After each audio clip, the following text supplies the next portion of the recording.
कीबरा कबीर कबीरम, ऐसा नाम जो कुरान शरीफ को खोलने वाले थे। उन्होंने कहा भाई इसका नाम तो कबीर एक सम्राट है, महान है, हम इसका कबीर नाम नहीं रख सकते। लेकिन जब उसके बच्चे की आवाज सुनी तो उन्होंने भी यही कहा था कि मेरा नाम कबीर है। पहुंच के रह गए लोग, कहने लगे कि ये तो स्वयं अपना नाम कबीर बता रहे हैं। उन्होंने कहा ठीक, चले गए। कबीर बड़े हुए,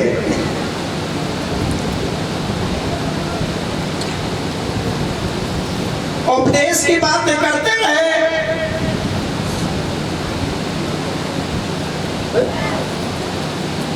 उन्होंने कहा कि आप किससे ज्ञान लाए हो, कौन गुरु बनाया है? निगरे का कोई ज्ञान नहीं चल सकता है। निगरे से नाहर बड़ो करे जीव की हान, और नरक लोग ले जाए वो निगरे की। निगरा मोकू मत मिलो, पापी मिलो यार, एक निगरे के शीश पर लग पापी का बात। जब उन्होंने ये बात सुनी और तय किया कि मैं निगरा हूं, कबीर साहब स्वामी रामानंद जी के पास में गए। स्वामी रामानंद जी पर्दे में रहा करते थे। अष्टानंद, देवानंद, ध्यानानंद, भूपानंद, देवानंद, स्वरूपानंद, ज्ञानानंद, सर्वानंद। उनसे बातें की कि मुझे रामानंद गुरु जी से बातें करने दो कि आप कौन हो, कि नीरू नीमा किनारे ये तो जुलाया है। यहाँ पर कबीर कहते हैं एक जनी जना संसारा, कौन ज्ञान से भयो निराला।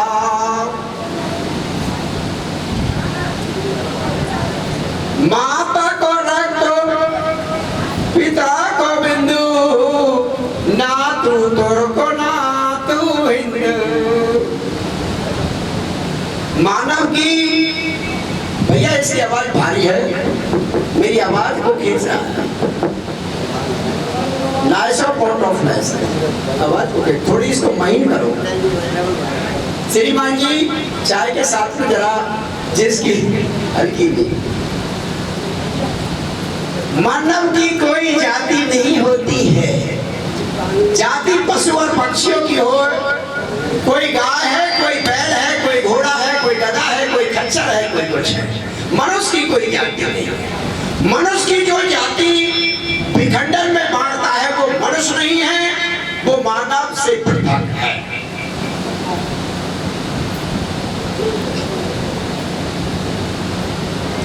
रामानंद स्वामी ने मना कर दिया कि मैं कबीर को चेला नहीं बनाऊंगा।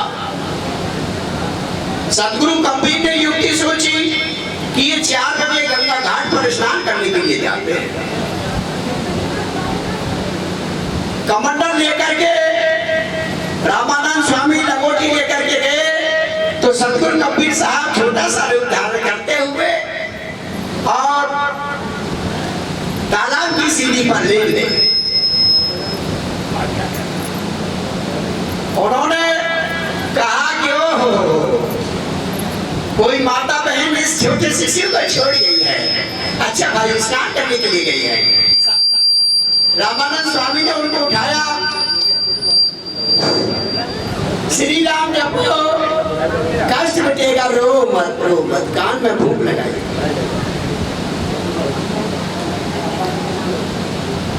उन्हीं उसी स्थान पर छोड़ दिया।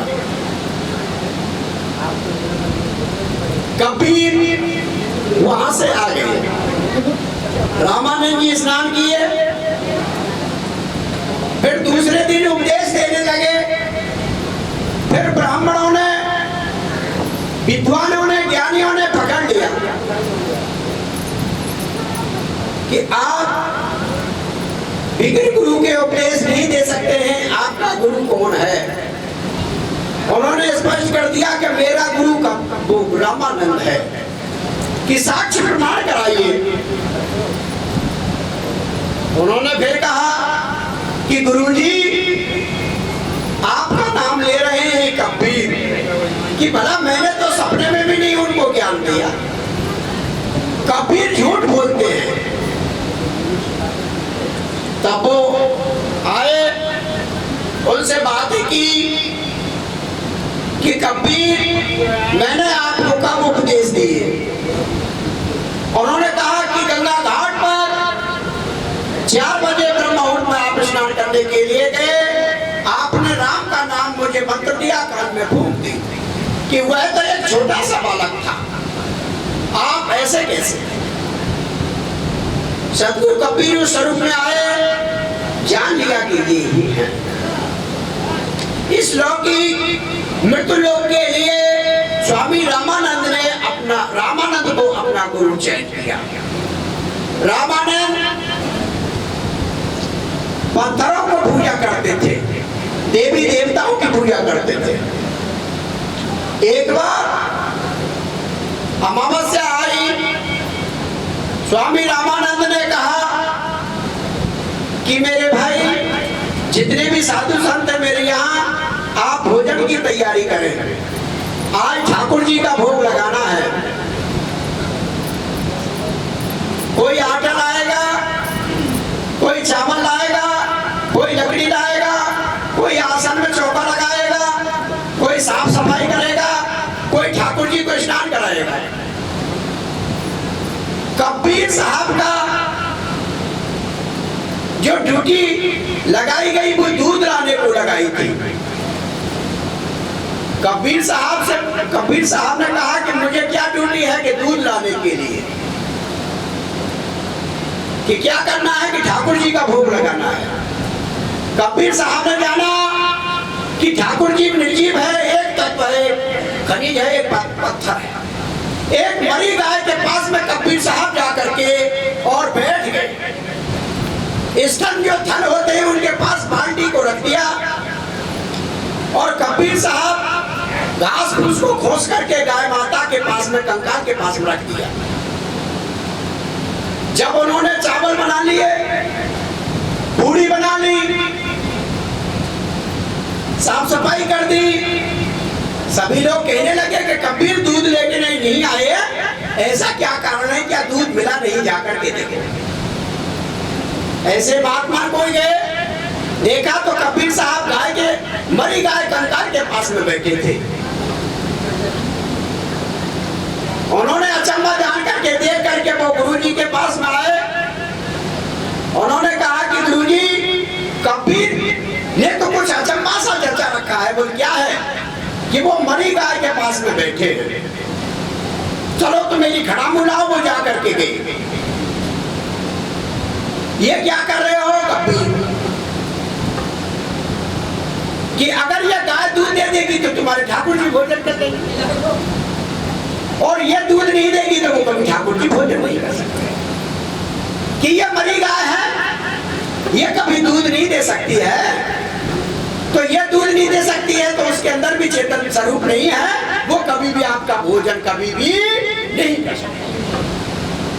इसमें सतगुरु कबीर साहब का एक भजन आता है, क्या राजा रे क्या बादशाह सबने आते पसारा, आते पसारा, गुर की समानता नहीं रे जग मांगने हारा, मांगने हारा, गुर की समानता नहीं। पत्थर कोरे क्या पूजता हो, पत्थर कोरे क्या पूजता, कोरा पत्थर पाया, पत्थर पाया, 68 का फल एक है, द्वारे संत जी माया। पत्थर को क्या पूछता? कबीर साहब के देते हैं पत्थर को, क्या पूछता क्या पत्थर पाया। तो ये बात भी तो शब्द है। इस कलिकाल में, इस कलयुग में माता बहनें अधिक भक्ति करती हैं, लेकिन विचार से नहीं करती हैं। क्या विचार है? बाप दुखी घर में, बाप दुखी घर में भूखी हो रही है अम्मा।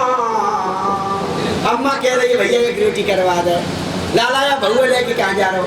बाप दुखी घर में भूखी हो रही है अम्मा, छोड़ा बहू लेके दे रहे वो बर्धन की परिक्रमा। यार कबो कल्याण नहीं होगा, चुनचो झगड़ो। कबीर साहब कहते हैं अरे दुनिया भर ने खाई रे, माटी का एक बना चौतरा, चाहे पूजे लोग लुगाई रे, दुनिया भर ने।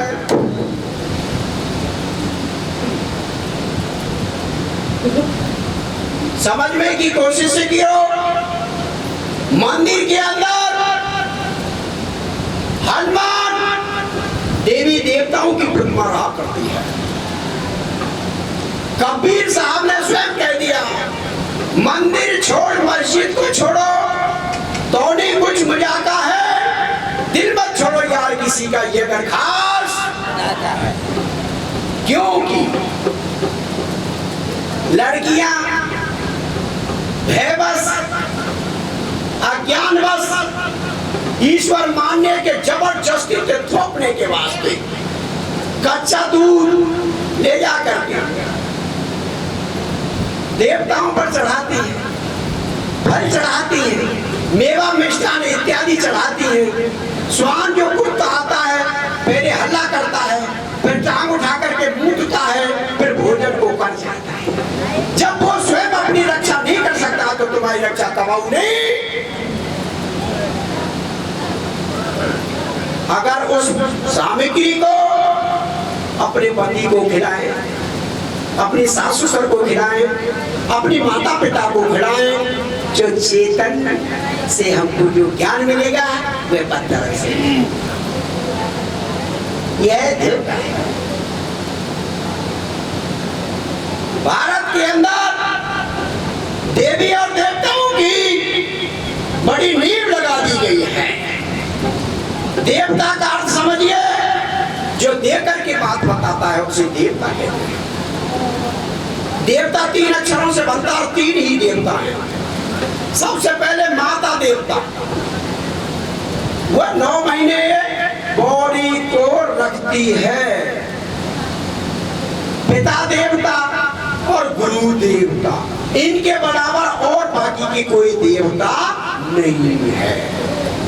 जब कोरोना काल लगा तो इस भारत के अंदर कोई देवी देवता काम नहीं आया।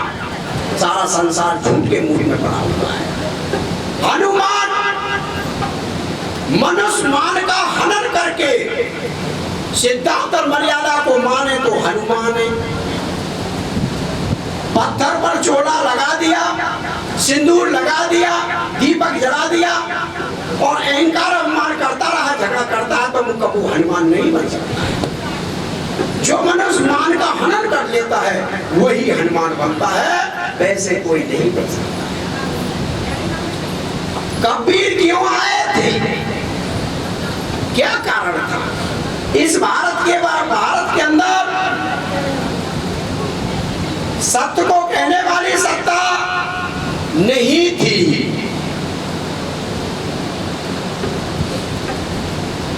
मनुष्य को जबरदस्ती से दबाया जाता था। अपना उल्लू सीधा करने के लिए नाना प्रकार के कर्म किए जाते थे। नर में दिया आदमी की बलि दिया, असुर में दिया घोड़े की बलि दिया, अजा में दिया बकरे की बलि दिया। ऐसे बलि दे करके अपना कारण सिद्ध करते थे। जब कबीर संसार के अंदर आए, धर्मदास सेठ को मिले मथुरापुरी में, तो कहा छठ छटंग ऐसा हो तुम पूजो जाई, छठौ छटके छटंगी आदम की पूजो पाई, सालग्राम तुम पूजो पावा और चेतन रूप आप समावा। आप पत्थर की क्या पूजा करते हो, आप चेतन की पूजा करो। वो घट सबके अंदर है, वो परमात्मा आप सभी के अंदर विराजमान है। जो जिसको आप परमात्मा सत्ता कहते हो, आप डोल रहे हो, वह कभी भी आपको परमात्मा सत्ता नहीं मिल सकती। कबीर साहब का भजन है,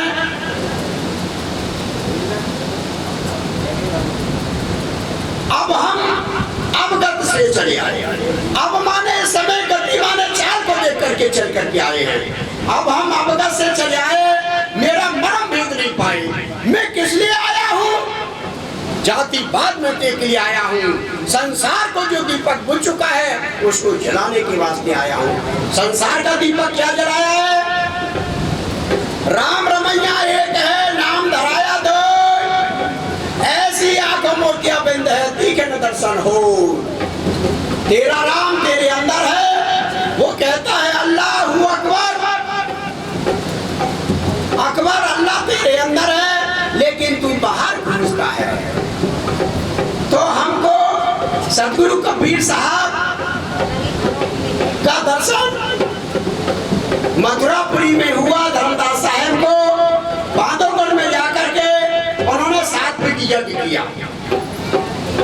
नारियल 5 तत्व और 4 अंतःकरण। मैं कभी भी झूठ नहीं बोलूंगा, सांच बराबर तप नहीं, झूठ बराबर पाप, जाके हृदय सांच है ताके हृदय। मांस नहीं खाऊंगा और शराब और बीड़ी सिगरेट नहीं पीऊंगा। जो मनुष्य, जो कबीर पंथी,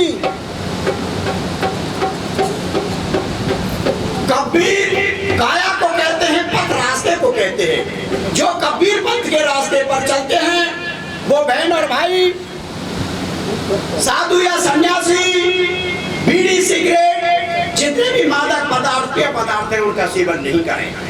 अगर वो करते हैं तो वो कबीर पंथी नहीं है। कोई भी साधु सन्यासी महंत विद्वान अगर बीड़ी पीता हो तो आप उसको दक्षिणा देने के काबिल नहीं। वो अपने कर्म को नहीं मिटा सकता, वो आपके कर्मों को कभी नहीं मिट सकता। आपन अपने कर्म न में क्यों जाए, जो अपने कर्म को नहीं मिटा सकता वो आप दूसरे के कर्म को क्या मिटाएं। इसीलिए सतगुरु कबीर साहब ने धर्मदास साहब के यहाँ पर चौका आरती किए थे। जो चौका आरती आप सभी के समकक्ष प्रचलित चल रहा है।